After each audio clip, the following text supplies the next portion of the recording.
अफसोसनाक खबर से आगाह कर रहे हैं आपको अटक से। हवा की बेटी को इंतकाम का निशाना बनाने की कोशिश। ससुर ने बहू पर पेट्रोल छिड़ककर आग लगा दी।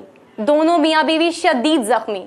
इसी पर देखते हैं डीएनएन की रिपोर्ट। अटक के इलाका पिंडी में घरेलू झगड़े की वजह से ससुर ने बहू के चेहरे पर पेट्रोल छिड़ककर आग लगा दी, जिसको बचाते हुए खामन भी आग में लिपटकर शदीद जख्मी हो गया। वाकये की इत्तला पर रेस्क्यू अमला ने मौका पर पहुंचकर दोनों मियां बीवी फाखरा और शाहिद को शदीद जख्मी हालत में पिंडी अस्पताल मुंतकिल कर दिया, जबकि खातून की हालत तशवीशनाक होने से डॉक्टरों ने रावलपिंडी अस्पताल रेफर कर दिया। मुलजिम मुनीर मौका से फरार हो गया। पुलिस ने जाए बखुआ पर पहुंचकर वाकये की तफ्तीश शुरू कर दी है और मुलजिम की गिरफ्तारी के लिए नाकाबंदी करते हुए छापे मारने भी शुरू।